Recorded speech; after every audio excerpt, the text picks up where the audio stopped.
할렐루야. 흑인으로 세계적인 오페라 가수가 된 마리안 앤더슨이라고 하는 그런 여인이 있는데, 이분이 뉴욕에서 야외 공연을 가졌을 때입니다. 그 공연장에 수만 명의 청중이 몰려왔고, 그녀는 6번이나 앙코를 받고 계속 노래를 해야만 했습니다. 공연이 끝난 다음에 기자들이 무대로 몰려와 질문을 합니다. 이런 열광적인 박수갈채를 받은 기분이 어떻습니까? 이 질문에 대해 앤더슨은 큰 소리로 기도함으로써 대답을 대신했던 겁니다. 하나님, 주님을 위하여 노래할 수 있는 기회를 주심을 감사합니다. 내 노래를 들으러 온 청중을 주심을 감사합니다. 나를 은혜의 도구로 삼아 주심을 감사합니다. 여러분, 오페라 공연이었습니다. 설교가 있었던 것도 아니고, 기도가 있었던 것도 아니고, 헌금 순서가 있었던 것도 아닙니다. 근데 그 공연에서 앤더슨은 하나님께서 받으신 예배자로 선 것입니다. 여러분, 어디서나, 그것이 어디든지 그 있는 곳에서 하나님을 높이는 마음, 그것이 바로 예배자의 마음입니다. 어디서나 하나님을 하나님으로 받드는 것, 이것이 하나님께서 받으신 예배입니다. 예배에 대해서 우리가 생각할 때 착각한 것이 있습니다. 예배 자체가 만능인 것으로 생각합니다. 다시 말해서 예배만 드렸다면 신앙생활의 모든 것이 끝난 것으로, 다 한 것으로 생각합니다. 잘못된 생각입니다. 예배지만 하나님께서 받으시는 예배가 있고 받지 않으시는 예배가 있습니다. 창세기 3장에 보면 가인과 아벨이 하나님께 제사를 드리지 않습니까? 가인은 열심히 농사 지은 그것을 제물로 해서 제사를 드립니다. 아벨은 기른 양을 제물로 삼아 제사를 드립니다. 그런데 하나님께서 가인의 제사는 받지 않으시고 아벨의 제사는 받으셨습니다. 오히려 바르지 못한 예배를 드린 아벨, 하나님의 저주를 받게 됩니다. 그래서 우리는 그저 이 주일날도 예배 드렸다, 여기서 만족해서는 안 되고 하나님께서 받으신 예배를 드리는지 다시 한번 생각해야 됩니다. 누가복음에도 보면은, 누가복음 21장에도 보면은 부자가 나오고 두 렙돈 드린 과부가 나오지 않습니까? 이 부자는 성경에 나와서 그 말을 헌금으로 드렸습니다. 요즘 말하면 수백만 원, 수천만 헌금을 한 것입니다. 그렇게 헌금했으니까 얼마나 자랑스러웠겠습니까? 반면에 과부는 두 렙돈, 요즘 말하면 100원짜리 동전 한 2개 됩니다. 그거 부끄러운 마음으로 드렸습니다. 그런데 누구의 헌금을 하나님께서 받으셨습니까? 부자는 비록 그 말을 드렸지만 자기를 과시하고 사람들에게 보이기 위하여 드린 것입니다. 당연히 하나님께서 받으실 리가 없습니다. 우리 예배면 된다, 여기서 그쳐서는 안 됩니다. 하나님께서 받으시는 예배를 드려야만 됩니다. 그런데 이스라엘 시대에 이스라엘 백성들 어떠했습니까? 이스라엘 백성들 나름대로 열심히 최선을 다하여 하나님께 제사를 드린다, 예배를 드린다고 생각했습니다. 그런데 오늘 말씀을 보면 하나님의 반응은 그게 아니었습니다. 오늘 말씀을 보면 기뻐하지 아니하노라, 이스라엘 백성들이 드린 예배에 대해서 기뻐하지 아니하노라, 또는 그것을 견디지 못하겠노라, 내가 싫어한다, 내가 지게 곤비하였느니라, 이런 말씀이 계속해서 나오고 있습니다. 하나님께서 이스라엘 백성들이 드린 예배 받으신 것이 아니라 오히려 역겨워하신다, 이런 표현이 맞을 것입니다. 여기 11절 말씀 봅니다. 여호와께서 말씀하시되 너희의 무수한 재물이 내게 무엇이 유익하뇨? 난 순양의 번제와 살찐 짐승의 기름에 배불렀고 난 수송아지나 어린 양이나 순염소의 피를 기뻐하지 아니하노라. 이스라엘 백성들 무조건 재물만 많이 드리면은 하나님께서 기뻐하신 줄 알았습니다. 그래서 재물의 숫자에 치중했던 겁니다. 요즘 말로 하면은 헌금만 많이 드리면 된다, 이런 생각을 했던 것입니다. 근데 하나님 뭐라고 하십니까? 너희의 그 무수한 재물이 내게 무엇이 유익하냐 묻고 있습니다. 그래서 말씀하십니다. 난 수양의 번제와 살찐 짐승의 기름에 배불렀고 난 수송아지나 어린 양이나 순염소의 피를 기뻐하지 아니하노라. 여기 나오는 순양, 살찐 짐승의 기름, 수송아지, 어린 양, 순염소, 이것은 최상의 제물을 말하는 겁니다. 최고의 제물을 하나님께 드린 거예요. 그런데 하나님께서는 그 제물 기뻐하지 않으셨습니다. 왜 그러셨습니까? 이스라엘 백성을 남들은 최선, 최상의 제물을 드렸는데 12절, 13절 통해서 우리는 그 이유를 알게 됩니다. 너희가 내 앞에 보이러 오니 이것을 누가 너희에게 요구하였느냐? 내 마당만 밟을 뿐이니라. 헛된 재물을 다시 가져오지 말라. 그 뒤에 무수한 재물을 가지고 나온 것, 내 앞에 보이러 온 거라는 겁니다. 요즘 말로 하면 출석 체크하러 나왔다는 얘기입니다. 나 예배에 참석했습니다. 주일 성수했습니다. 이거 보이러 왔다는 얘기죠. 그런 이스라엘 백성이 하나님 뭐라고 하십니까?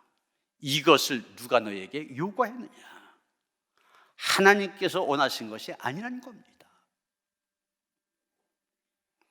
미가서 6장 6절 7절에 보면 미가 선지자 비슷한 내용의 얘기를 하고 있습니다. 내가 무엇을 가지고 여호와 앞에 나아가며 높으신 하나님께 경배할까? 내가 번제물로 1년 된 송아지를 가지고 그 앞에 나아갈까? 여호와께서 천천의 순양이나 만만의 강물 같은 기름을 기뻐하실까? 내 허물을 위하여 내 맏아들을, 내 영혼의 죄로 말미암아 내 몸의 열매를 드릴까? 지금 하나님 앞에 나아갑니다. 번제물로 1년 된 송아지, 천천의 순양, 만만의 강수 같은 기름, 심전 맏아들, 그리고 몸의 열매인 자식까지 드립니다. 그런데 과연 그것을 하나님께서 원하시느냐 묻고 있습니다. 여러분, 정말 하나님께서 이런 것들 기뻐하실까요? 아닙니다. 하나님께서는 헛된 재물을 다시 가져오지 말라 단호하게 거절하셨습니다. 왜 거절하셨습니까? 하나님이 기뻐하시는 것이 아니기 때문입니다. 오히려 하나님께서 싫어하신 것들, 그래서 하나님에게 무거운 짐이 된다고 말씀하십니다. 여기서 우리가 생각해야 되는 건 왜 그토록 무수한 재물, 또 귀한 재물 드리는데, 최상의 재물 드리는데 왜 그런 것들이 하나님께 무거운 짐이 되어질까? 우리는 그 해답을 10절에서 찾아보게 됩니다. 너희 소돔의 관원들아 여호와의 말씀을 들을지어다. 너희 고모라의 백성아 우리 하나님의 법에 귀를 기울일지어다. 여러분, 지금 하나님께서 이스라엘 백성들 뭐라고 부르십니까? 소돔의 관원들아, 고모라의 백성아, 이렇게 말씀하십니다. 하나님께서 지금 이스라엘 백성들 소돔과 고모라 사람으로 취급하고 계신 것을 보게 됩니다. 소돔과 고모라 사람들 어떻게 된지 잘 아시죠? 창세기 13장 13절에 보면 소돔 사람은 여호와 앞에 악하여 큰 죄인이었더라, 이렇게 말하고 있습니다. 소돔과 고모라가 불과 유황불에 멸망당한 얘기 우리가 잘 알지 않습니까? 왜 그렇게 되었습니까? 소돔 사람은 여호와 앞에 악하여 큰 죄인이었더라. 그들은 큰 죄인이었기 때문입니다. 하나님께서는 지금 이스라엘 백성들 또 지도자들 싸잡아서 소돔의 관원, 고모라의 백성 이렇게 부르고 있습니다. 소돔과 고모라 사람들이 그랬던 것처럼 이들은 타락한 백성이 되었다는 얘기입니다. 왜 이사야 선지자 당시에 이스라엘 그렇게 부패하고 타락하였느냐? 이유는 다른 거 아닙니다. 하나님의 말씀을 듣지 않고 하나님의 법도에 귀를 기울이지 않았기 때문입니다. 이미 하나님께서 사무엘 선지자를 통해서 말씀하셨지 않습니까? 순종이 제사보다 낫고 듣는 것이 순양의 기름보다 나음이라. 그런데 그들은 하나님의 말씀을 듣지 않고 하나님의 법에 귀를 기울이지 않은 채 그저 재물만 많이 가져오면 만사 오케이 이렇게 생각했던 것입니다. 그들은 월삭이라든지 안식일이라든지 대회 이런 이름으로 모이는 일들이 많이 있었습니다. 다시 말하면 하나님을 예배드리게 하여 자주 모였던 것입니다. 그런데 문제는 무엇입니까? 이렇게 성회로 모이면서 거룩한 예배를 드리면서 악을 행하였다는 것입니다. 그러니 그 예배 하나님께서 받으실 수 없는 겁니다. 여러분 본문 15절 말씀 보시겠습니까?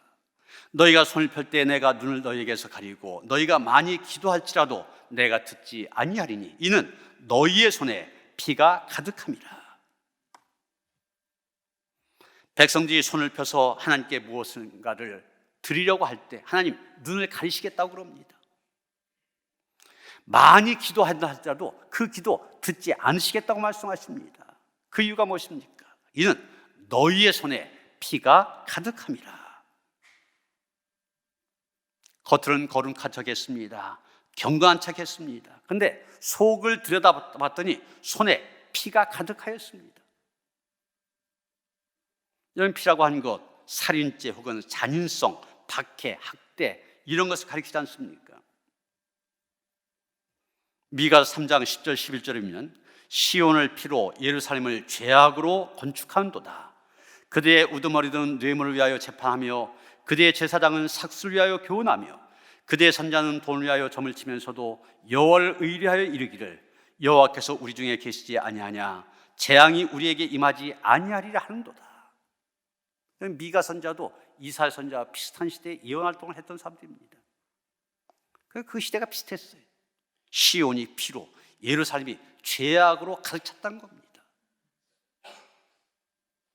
그러면서 하나님께 예배드려 나온다는 얘기예요. 여러분, 우리 하나님, 우리의 중심을 보시는 하나님이십니다. 그들이 갖고 오는 재물이 많으냐 적으냐 이런 거 보시지 않습니다. 못된 짓 많이 하면서 많은 재물을 가지고 왔다, 하나님 눈 감아주지 않습니다. 우리 사회가 문제가 되는 것이 이 공무원들 잘못됐는데도 뇌물 가지고 오면 눈 감아주는 거잖아요. 그런데 하나님은 그렇지 아니하십니다. 그냥 가인도 나름대로는 자기가 지은 농사 최선을 다하여 재물을 드렸습니다. 그런데 하나님 받지 않으셨어요. 왜 그랬습니까? 가인은 악한 자에게 속하였고 악행을 행하는 사람이었기 때문입니다. 하나님이 받으시냐 안 받으시냐 재물에 달려있는 것이 아닙니다.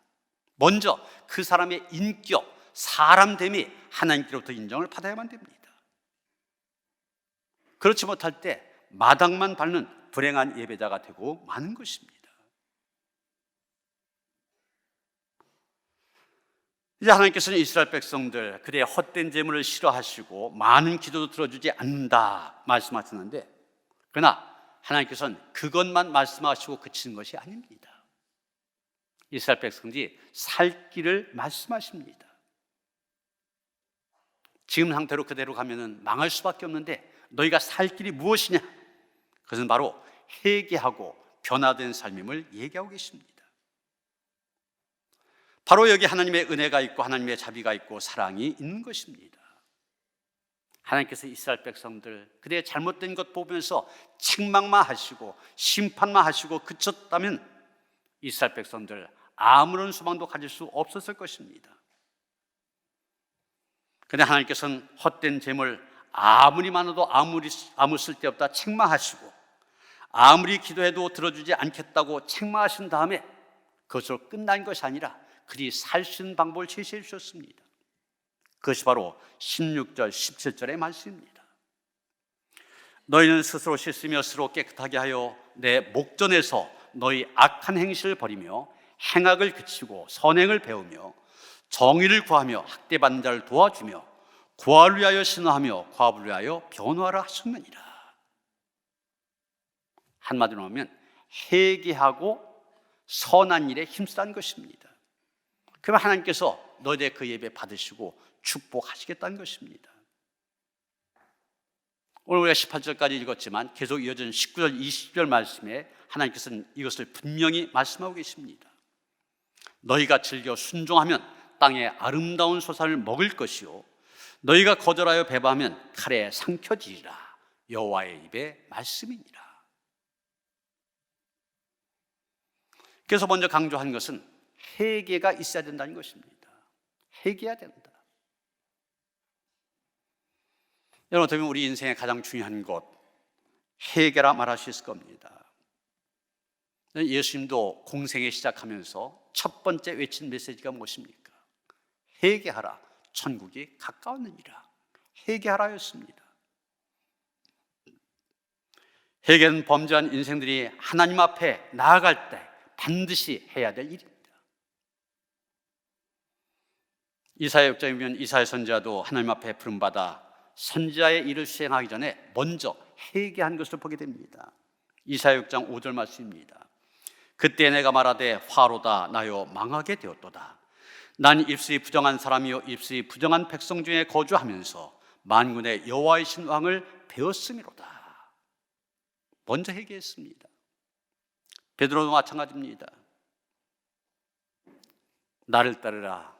내가 너희로 하여금 사람을 낚는 어부가 되게 하리라. 예수님의 부르심을 받기 전에 먼저 한 일이 무엇입니까? 예수의 무릎 아래 엎드려 이르되 주여 나를 떠나소서 나는 죄인이로소이다. 먼저 자기의 죄를 고백하며 회개한 것을 보게 됩니다. 우리의 삶에 있어서 먼저 있어야 될 것이 바로 회개입니다. 회개라고 하는 말 헬라어로 메타노네오 이런 말인데 그 뜻은 마음을 바꾼다, 죄를 의식하고 애통한다, 자신이 과거에 지은 죄를 미워하고 증오함으로 진정한 마음으로 자신을 고친다, 이런 뜻을 갖고 있습니다. 다시 정리해서 말한다면 첫째, 회개가 뭐냐?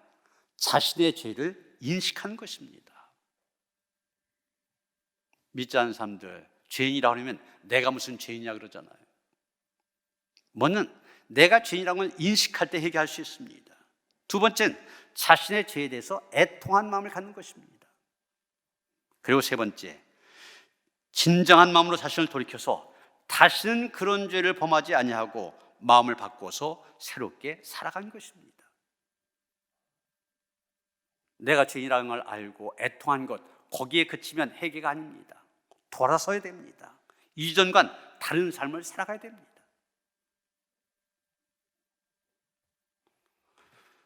주님은 오늘도 우리가 회개하기를 원하고 계십니다. 그래서 오늘 본문 마지막 18절에 보면 여호와께서 말씀하시되 오라 우리가 서로 변론하자. 너희의 죄가 주홍 같을지라도 눈같이 희어질 것이요 진홍같이 붉을지라도 양털같이 희게 되리라. 이렇게 말씀하고 계십니다. 오라 하시면서 뭐라고 하셨습니까? 변론하자 그랬잖아요. 이 변론하자는 말 원래의 뜻을 보면은 법정에서 소송을 해결하자 이런 뜻입니다. 그런데 법정에서 해결할 때 이런 재판관들은 너 이런 죄를 졌으니까 몇 년 징역 아니면 얼마의 뭐 이렇게 벌금 이런 심판을 하죠.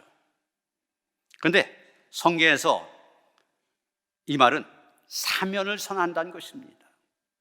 너는 너의 죄 다 사함받았다, 다 없어졌다, 이것을 선언한다는 얘기입니다. 원래는 죄가 엄청 많아서 형벌받아 마땅합니다. 그런데 하나님께서 사면하시겠다고 하시는 것입니다. 그들이 회개해서 죄에서 돌이킴으로 자신을 깨끗하게 한다면 그가 과거에 어떤 죄를 지었다 할지라도 그것에 대해서 문책한다든지 형벌을 주지 아니하시고 다 감면해 주시겠다, 이 선언이 바로 변론하자 이 말에 들어 있습니다. 요한일서 1장 9절에도 보면 만일 우리가 우리 죄를 자백하면 그는 미쁘시고 의로우사 우리 죄를 사하시며 우리를 모든 불의에서 깨끗하게 하실 것이요, 이렇게 말하고 있습니다. 아무리 많은 죄가 있다 할지라도 하나님께 그 죄를 자백하고 회개하기만 하면 하나님께서 우리의 모든 죄 용서해 주신다, 깨끗해 주신다, 이것이 바로 복음의 핵심입니다. 그런데 이렇게 회개한 다음 순서가 무엇입니까? 회개는 회개로 끝나면 아무런 의미가 없습니다. 17절에 보면 선행을 배우며 정의를 구하며 학대받는 자를 도와주며 고아를 위하여 신원하며 과부를 위하여 변호하라, 이렇게 말씀하십니다. 하나님께서 먼저 우리가 회개하기를 원하십니다. 이전에 악행을 행하던 삶에서 돌이켜서 악행을 그치기를 원하십니다. 그러나 그것으로 끝나서는 안 된다. 보다 적극적으로 하나님께서 원하시는 삶, 정의를 구하고 학대받는 자를 도우며 고아와 과부를 돌보는 데까지 나아가야 된다, 이렇게 말씀하고 계신 것입니다. 여러분, 이 세상 살아가면서 도움이 필요하지만 받지 못하고 고통 가운데 사는 사람들, 대표적인 사람들, 오늘 본문에서는 고아와 과부란 말로 표현하고 있습니다. 사실 그리스도인들이 가난한 자로 대표되는 이런 어려운 가운데 있는 사람들 돌아보는 것, 기독교인의 당연한 의무입니다. 왜냐하면 하나님께서는 가난한 자와 자신을 동일시하시기 때문입니다. 잠언 19장 17절이면 가난한 자를 불쌍히 여기는 것은 여호와께 구워드리는 것이니라, 이렇게 말하고 있습니다. 가난한 자를 돕는 것이 하나님께 긍휼을 베푼 일이 된다는 얘기예요. 또 잠언 14장 31절에 보면 가난한 사람을 학대한 자는 그를 지으신 이를 멸시하는 자다, 이렇게까지 얘기하고 있습니다. 그래서 하나님을 경외한다면서 가난한 자를 돌보는 것 너무나 당연한 일입니다. 여러분, 예수님도 공생애를 시작하시면서 해당에서 처음 읽은 말씀이 이사야 61장 1절 2절의 말씀입니다. 그 말씀을 인용하면서 내가 이 땅에 왜 왔느냐를 말씀하셨어요. 주의 성령이 내게 임하셨으니 이는 가난한 자에게 복음을 전하게 하시려고 내게 기름을 부으사 나를 보내사 포로된 자에게 자유를, 눈먼 자에게 다시 보게 함을 전파하며 눌린 자를 자유롭게 하고 주의 은혜의 해를 전파하게 하려 하심이라. 마태복음 25장에 보면 예수님께서 오른쪽에 앉은 사람에게 말씀하십니다. 내가 굶주리고 헐벗을 때에 먹을 것을 주고 또 입을 것을 준 사람들이다, 그들 칭찬하십니다. 그 사람들이 반문합니다. 아니, 우리가 언제 그렇게 했습니까? 예수님 뭐라고 하셨습니까? 너희가 여기 내 형제 중에 지극히 작은 자 하나에게 한 것이 곧 내게 한 것이니라. 또 반대편에 있는 사람들, 그렇게 하지 않은 사람들에게 뭐라고 하셨습니까? 지극히 작은 자 하나에게 하지 아니한 것이 곧 내게 하지 아니한 것이다 선언하셨습니다. 하나님이 자신을 가난한 자와 동일시하신 것처럼 예수님도 마찬가지였습니다. 가난한 자들의 굶주림을 자신의 굶주림으로 말씀하셨습니다. 그러게 가난하고 소외된 사람들 무관심한 것 큰 죄입니다. 잠언 21장 13절이면 귀를 막고 가난한 자가 부르짖는 소리를 듣지 아니하면 자기가 부르짖을 때에도 들을 자가 없으리라 말씀하고 있습니다.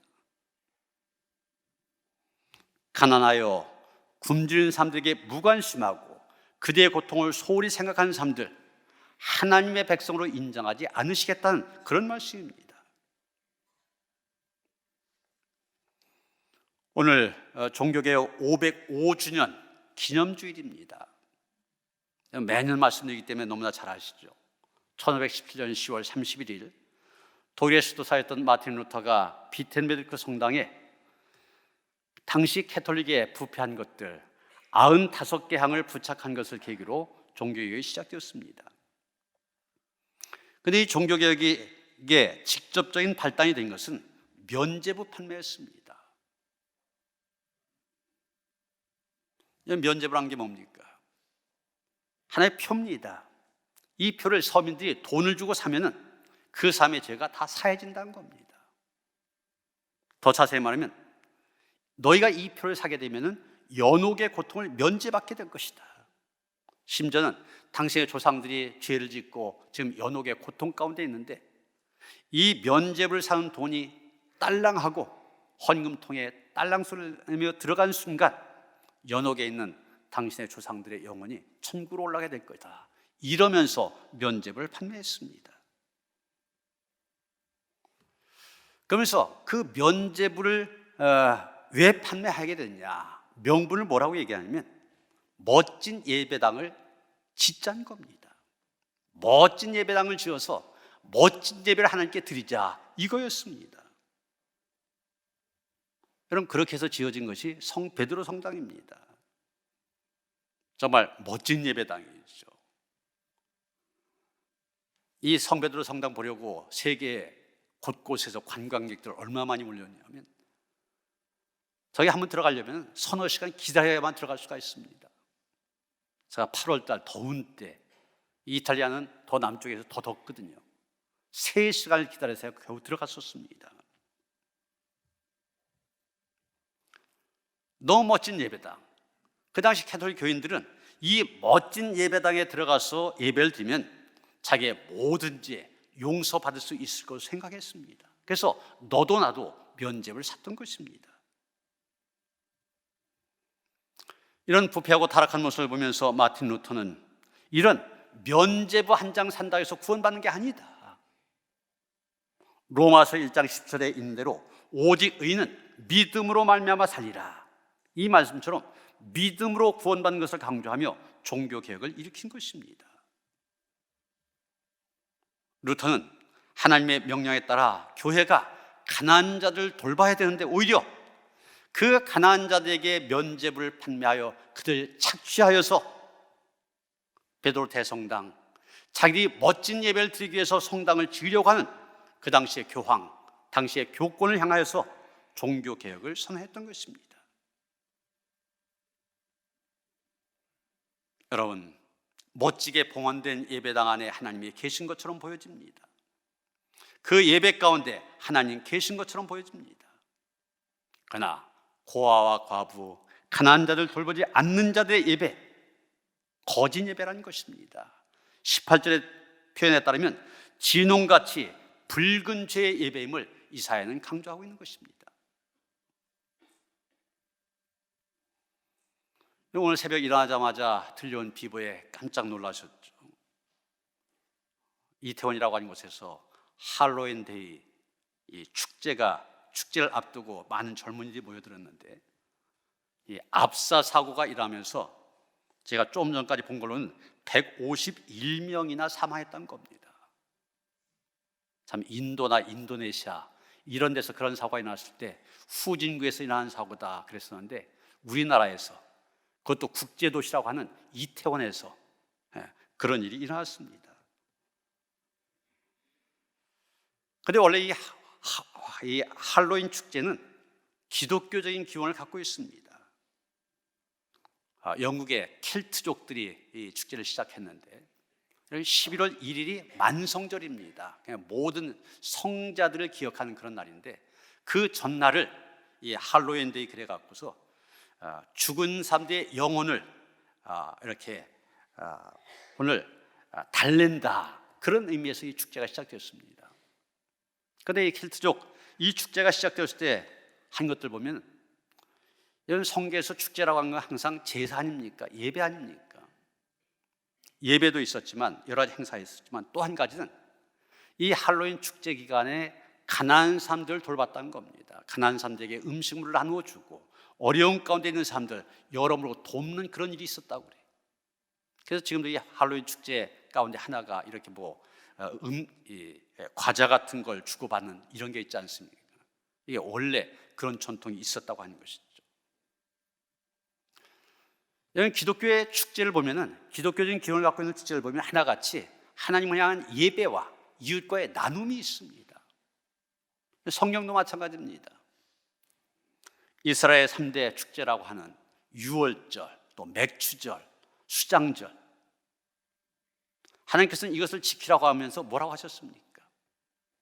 너희들이 이 3가지 절기를 지키되 고아와 과부와 나그네들도 함께 즐거워하도록 해라. 이 축제에 소외된 사람이 있어서 안 된다는 얘기입니다. 오히려 어려운 사람들 돕는 기회로 삼으라는 겁니다. 그래서 우리가 추수감사절 항상 감사와 나눔을 얘기하지 않습니까? 하나님께 감사하면서 우리가 받은 은혜를 나누자. 사실 할로윈 축제에도 그런 의미가 있는데 사실 그런 아주 좋은 의미들은 다 빠져버리고 지금 너무 이 상업적으로 변질이 되다 보니까 이런 큰 사고로까지 이어진 거 아닙니까? 성경이 한결같이 얘기하는 것은 가난한 자를 기억하라는 겁니다. 어려운 가운데 있는 사람들 나누라고 하는 것입니다. 오늘 하나님께서는 이사야 선지자를 통해서 분명히 우리에게 말씀하십니다. 너희들 그냥 잘못하면 성전 뜰만 밟고 가는 사람이 될 수가 있다. 그렇지 말고 하나님께서 받으신 예배를 드려야 된다. 그러기 위해서는 너희의 삶이 하나님께서 받으실 만한 삶이 되어야만 된다. 그런 삶이 되기 위해서 회개하고 하나님께서 기뻐하신 일들, 선한 일에 힘써라. 그리고 나와 하나님 예배할 때 하나님께서 받으신다. 오늘도 또 이 예배 시간뿐만이 아니라 날마다의 삶 속에서 하나님께서 받으시는 참된 예배자로 살아가는 성도들 되어주시기를 주님의 이름으로 축원합니다. 하나님, 오늘도 주의 거룩한 날 맞이하여 하나님을 예배하기 위하여 하나님 앞에 나왔습니다. 오늘도 하나님께서 받으신 예배를 드리기를 원합니다. 우리의 삶 자체가 정결케 하여 주시옵소서.